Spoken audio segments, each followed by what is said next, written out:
The rain had been falling since morning. It fell without urgency, without drama. Just a steady, patient erasure of the world outside the window. Inside the apartment, the silence was louder than the rain. No furniture remained except a single chair pushed against the far wall, as though someone had placed it there deliberately, as though someone had sat in it for a long time before finally standing up and walking away.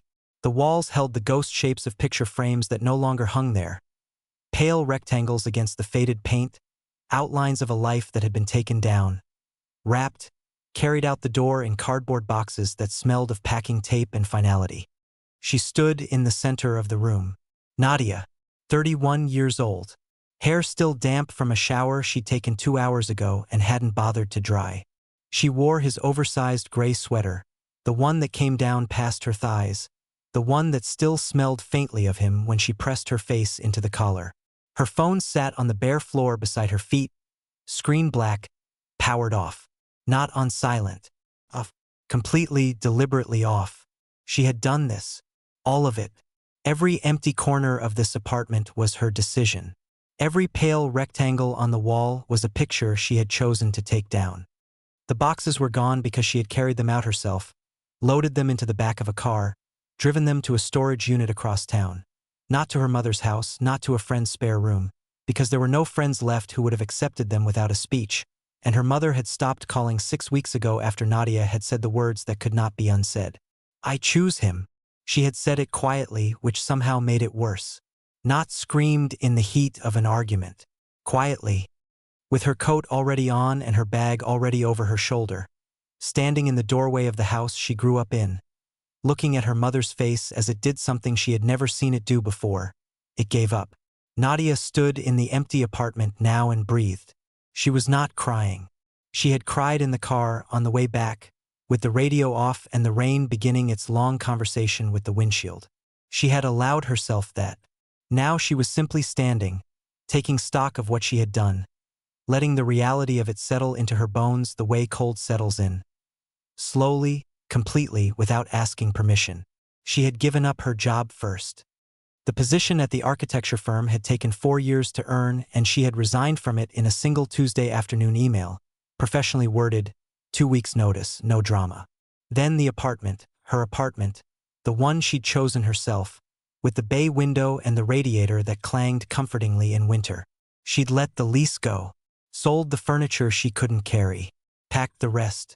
She had peeled away the layers of her constructed life one by one, like someone removing bandages, until she was standing in a raw and simplified version of herself. All of it for a man named Daniel. She had met him at the worst possible time in the best possible way.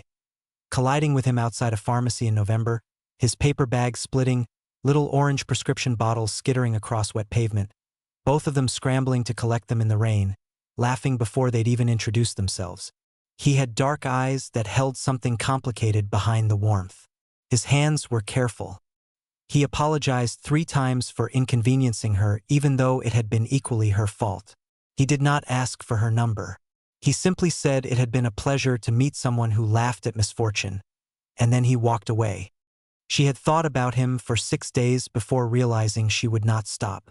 When she found him again, coincidence or something that felt engineered by the universe, it was at a small bookshop in the kind of neighborhood that still had small bookshops.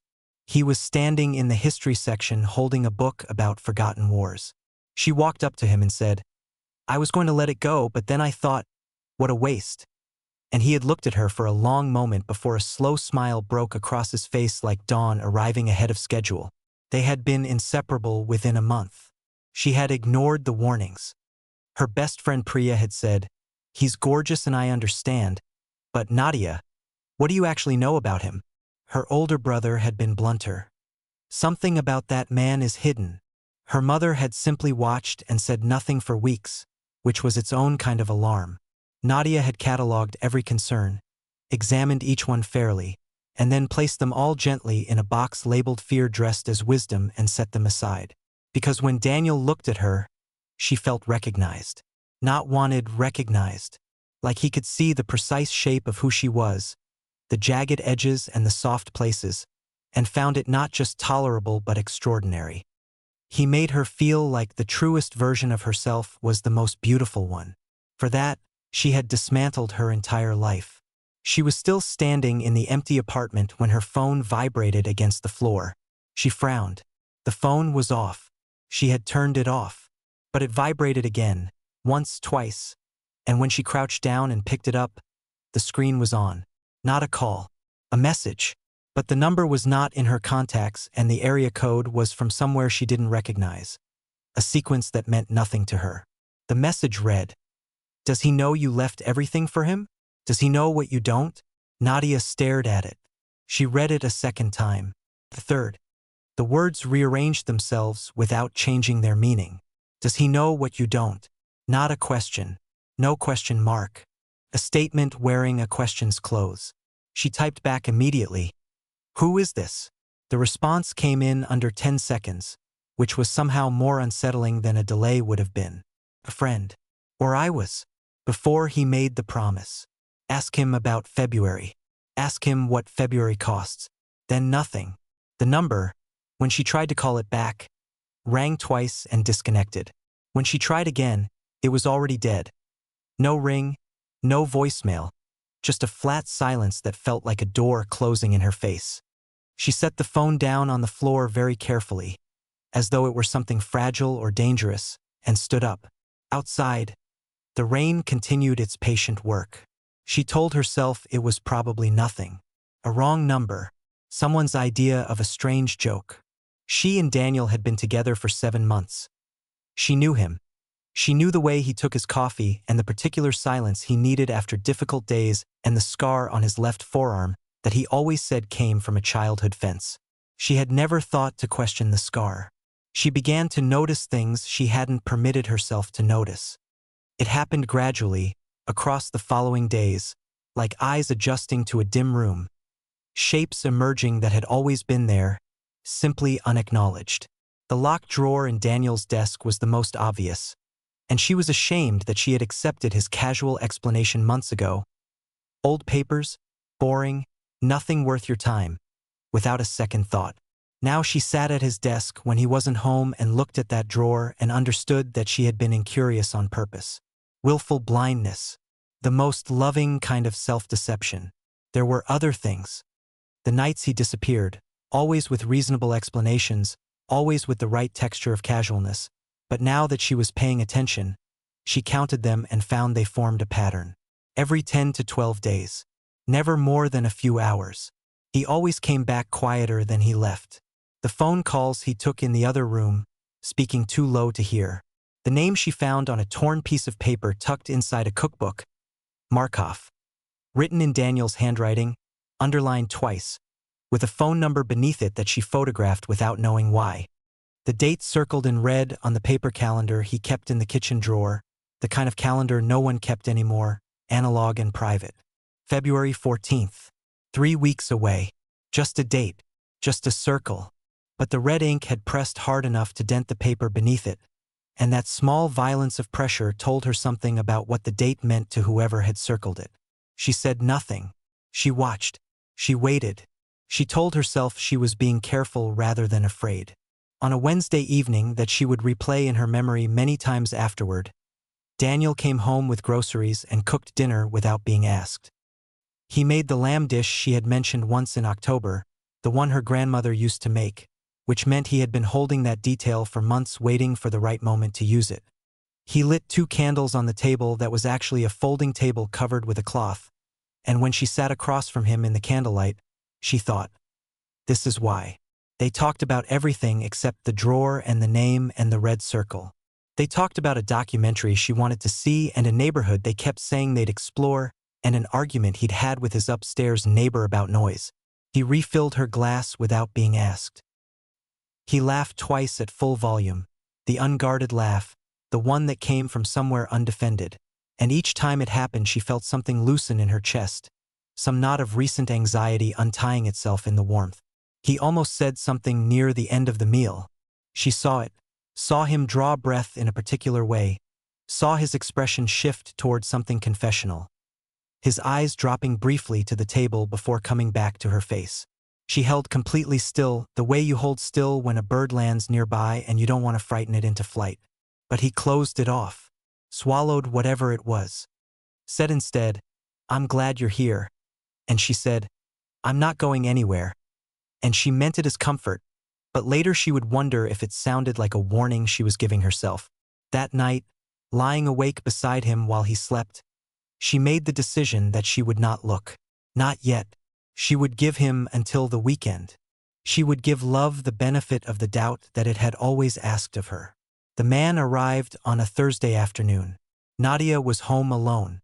She heard the knock. Not frantic, not polite, the knock of someone who expects to be answered. And when she opened the door, she found a man who looked like money spent on making himself seem unremarkable. 40s. Gray at the temples. A suit that fit too well to be off the rack and shoes that had never touched a puddle. He had eyes the color of old concrete, and when they found her face, they moved over her with an assessment that had nothing personal in it. "Daniel home," he said. "Not is Daniel home. Just the fragment." An impatience disguised as informality. "No," she said. He nodded as though she'd confirmed something he already knew. "Tell him Markov came by." The name moved through her like ice water. "I'll tell him," she said, and her voice held perfectly, which surprised her. Markov looked at her for a moment longer than was comfortable. "You must be the reason," he said, and there was something in his tone that she couldn't fully read. Not cruelty, not quite, but something adjacent to it. Cold pity, perhaps. The way you might look at someone standing in a field before the weather turns and think, they don't know yet. "The reason for what?" she asked. But he was already turning away, already moving back down the hallway with those clean shoes and that expensive silence. And she stood in the doorway watching him go until he turned the corner and disappeared. Daniel came home an hour later. She was sitting in the chair by the window, the one that had survived the move, with her hands in her lap and the apartment dim around her because she hadn't turned on the lights. He stopped when he saw her sitting like that, and for just a moment, something crossed his face. Not guilt, she thought, closer to grief. "Markov came," she said. Daniel set his keys down very slowly on the table by the door. "Nadia, what is February 14th? He said nothing. The silence expanded between them, taking up all the available space, pressing against the walls. "Tell me," she said. "Tell me right now or I will walk out that door and I will not come back. And I want you to understand that I have nothing left to walk back to, which means if I walk out that door I am simply walking into nothing, and I will still do it." He crossed the room and crouched in front of her chair, his hands on the armrests, his face close to hers. His eyes were doing something she had never seen them do before. They were asking her for something. She didn't know what. "Not tonight," he said. "Please, not tonight." "Open the drawer," she said. He stood up, walked to the desk. She followed him and watched his back as he took his key from his pocket. He had a key, of course he had a key, of course she had never thought to wonder why a drawer needed a key, and unlocked it. He stepped aside. She opened the drawer. Inside, a manila envelope, thick with documents. A photograph, black and white. A building she didn't recognize. A man standing in front of it who was not Daniel. A calendar page for February. Not the one on the wall, a different one. This one with notes written in margins she couldn't read fast enough because her hands were shaking. And at the bottom, beneath everything else, a single sheet of paper with two signatures at the bottom. One was Daniel's. The other she didn't recognize. The date at the top of the document was 14 months ago. For months before she had met him outside the pharmacy. She picked up the document. She read it. She did not understand all of it. The language was deliberately obscure in the way that contracts designed to be difficult to break are always deliberately obscure, but she understood enough. She understood the phrase services rendered. She understood the phrase upon completion. She understood the phrase February 14th as agreed. She put the paper down. She picked up the photograph. She looked at Daniel. "What did you promise them?" He opened his mouth. She didn't wait. She moved. She was out the door before she'd made the decision to leave, her shoes in her hand, the rain hitting her bare arms the moment she got outside, and she was walking fast with no direction, just away, and she could hear him behind her calling her name with a desperation that would have undone her in any other moment, but she kept walking, turned a corner, walked faster, And he caught her at the end of the block where the streetlight made the rain visible, each drop a brief silver thread. And he caught her wrist gently. Never a grip, always a request. And she spun around and she said, "Don't." "I know," he said, rain soaking through his shirt. His face completely open in a way she had never seen before, all of it dismantled, no careful composure left. "I know. Let me tell you."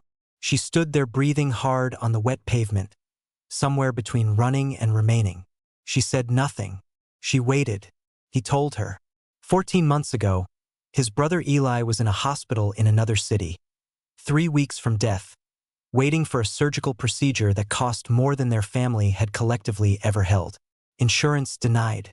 Appeals failed. Eli was 34 years old, and he had a daughter who was 7 and a wife who slept in the hospital chair beside him because she couldn't sleep anywhere else. Daniel had run out of legal options in 11 days. He had found Markov through a chain of introductions he would not fully detail. Each step away from ordinary life felt small in isolation, felt reversible until suddenly it wasn't. Markov's people had provided the money. Not a loan, not a favor, contract.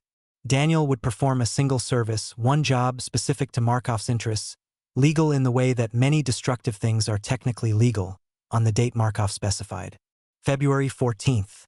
He had known, even when he signed, that he was selling a piece of something he wouldn't be able to get back. But Eli lived. Eli had now been in remission for 8 months, was home, was doing school pickups, was arguing with his wife about what to watch on television like a man with decades ahead of him. Daniel had not told his brother where the money came from. He would never tell him. "When did you meet me?" Nadia said. "For months after."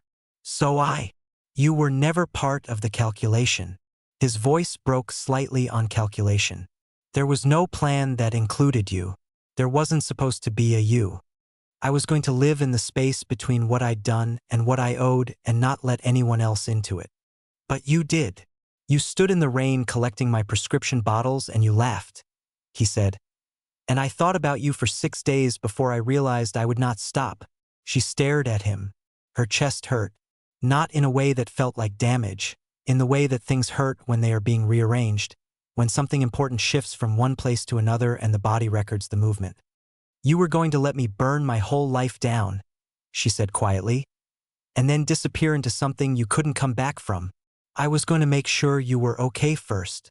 That's not the same as telling me the truth." "No," he said. "It's not." The rain fell between them. He did not reach for her. He stood in it and let her see him completely, let her see the full shape of the thing he had carried, and she understood that this was the first time he had shown it to anyone. The weight of it was visible in how he stood, like a man who had been holding something too heavy for too long and was finally setting it down, not knowing if his legs would hold without it. February 14th arrived cold and clear. She had not left. She had not forgiven everything. Forgiveness was a longer road than 10 days, but she had stayed. She had asked her questions and he had answered them, all of them without deflection, without the soft strategic omissions she now recognized as his first language of self-protection.